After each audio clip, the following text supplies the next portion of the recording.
I might have a pretty interesting story to share. Thing is, I've spent my last 3 months working on a short film and recently it has gone live.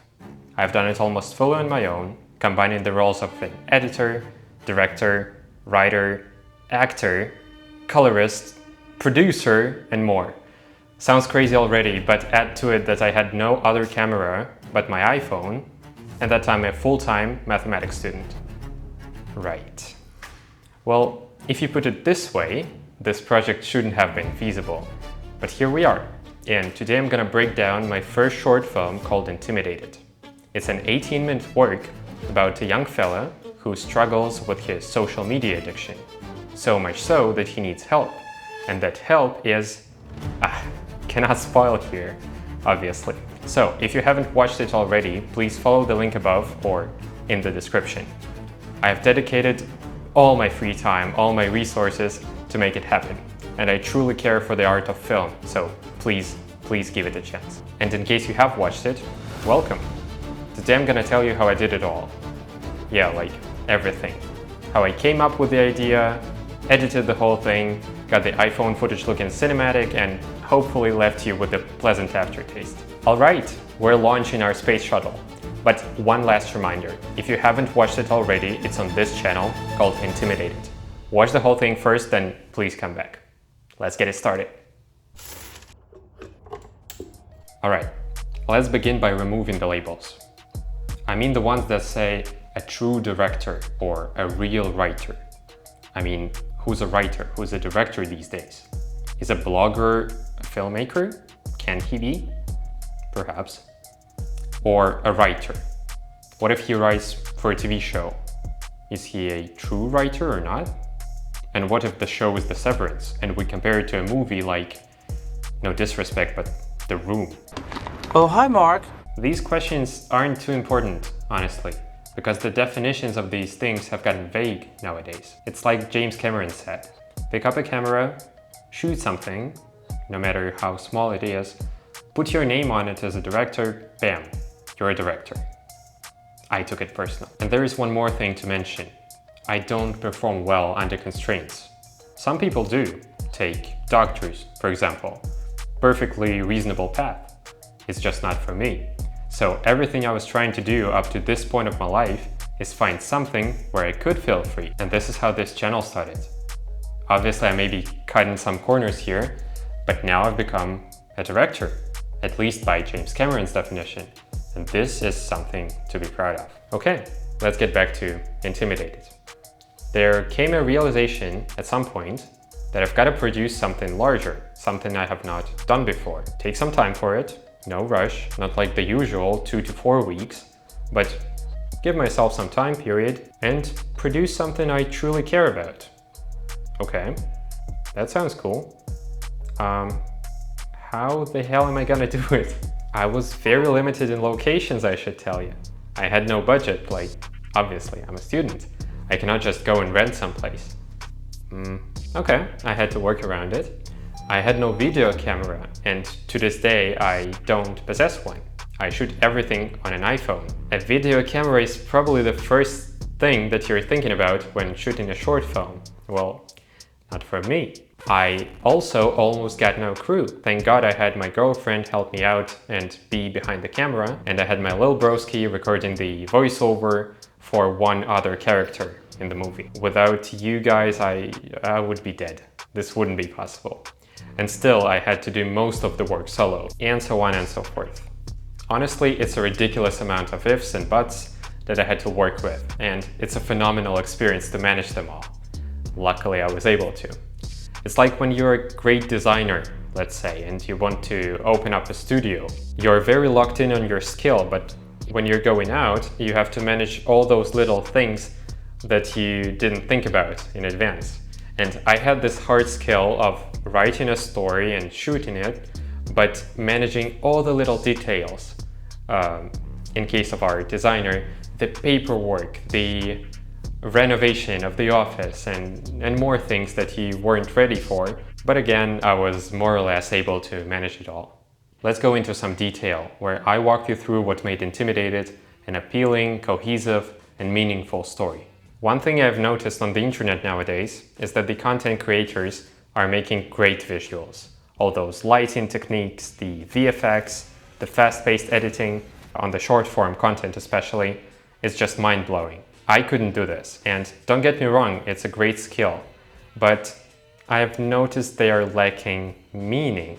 And meaning is very important to me, because I approach the medium of film, the art of film, simply because it's a great instrument to tell you what you think, to tell a story and to share your values. And I kind of can't connect with the works of 90% of people that are posting online just because I don't see much sense behind them. And to me, the idea comes first, not the aesthetics. There are a lot of things that I care about and think about, for instance, family or work-life balance or emotional intellect and stuff like this. Honestly, I don't ever run out of ideas because I have a lot to share and because I haven't created much works yet.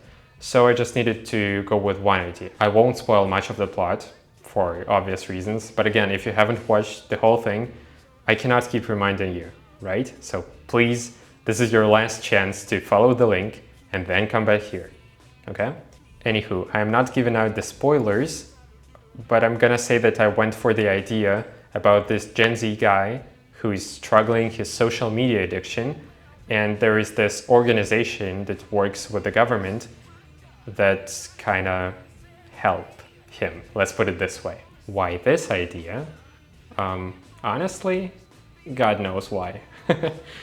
I cannot put it into words, but I can tell you this. I use it as a medium to raise an issue, and in this case, an issue of us being glued too much to our screens and forgetting that there's life existing outside. That I don't want our attention spans to get too short, and that I want you as a viewer to maybe think about it one more time. This comes first, and the plot is secondary. It took me a week, maybe two, to write the whole thing if you're interested, and I used this app called Writer Duet. Unfortunately, I'm not sponsored by them, but they totally should have sponsored this video because I really enjoyed the product. It just allows you to write into script format automatically, helps you stay organized. But if you like notes or a notebook or a clay tablet, I cannot stop you from using them. Keeping in mind everything I've said about the visuals, one may ask me a question. Vlad, do you care about the visuals at all? And I would be replying, of course I do care. Because ultimately, film is a way of telling a story through a visual medium.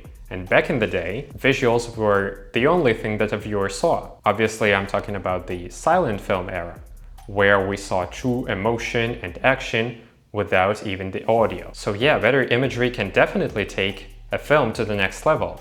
But here comes another obstacle. How do I do better visuals if I don't have a DP, don't work in a studio, and have nothing but an iPhone? Valid questions, aren't they? But honestly, it's not as bad as it sounds, because for one, I'm used to working alone. As an independent filmmaker, you can control the whole process. And secondly, the technology has gone far, and the iPhone today is shooting much better video than 10 years ago. I can do log footage, I can do all sorts of stuff. And yes, sometimes the video is looking amateur, and yes, there are some shots that I'm not too happy about, but honestly, I think the viewer still feels the tension where it's needed, so I was not as restricted as it may look from afar. Phew, it looks like we slowly approached the production part. I believe I spent 5 or 6 days actually filming it, and I was acting in my own movie, which is not the perfect thing to do, especially since I'm not a professional actor, nor am I planning to become one. It's just that the pool of actors I could choose from was, let's say, limited. And yes, Hollywood movies are definitely a collaborative process. There's no argument being made about it. It's just that I really wanted to go out and do something on my own. And honestly, if you are like me, but maybe 3 to 6 months before, I encourage you to do so, because there's no stopping you. All those restrictions are just sitting in your head, telling you to not do what you like. This is not the right way to go around things.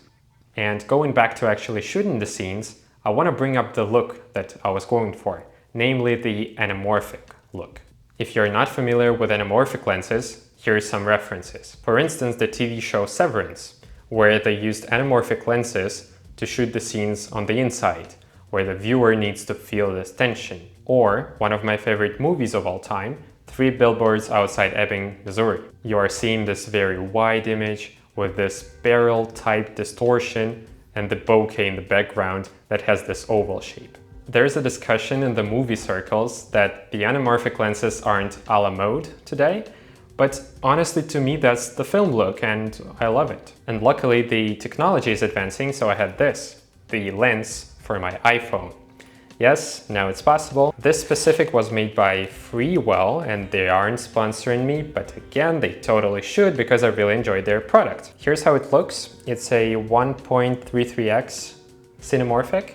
It is just mounted onto a special iPhone case and you can shoot anamorphic. So yeah, I believe this is what gave the film the nerve that I was looking for, and obviously it's just one piece of the whole puzzle, but from my standpoint, these 1% improvements are what give great works the option to stand out. It's probably also worth mentioning that I developed my own color grade for this project. I went so far as to go out and test the lens and the look afterwards before I started shooting. Film is a visual medium and great visuals could engage the viewer more. And yeah, editing, the longest part, during which, believe it or not, I had the upper hand over big studios.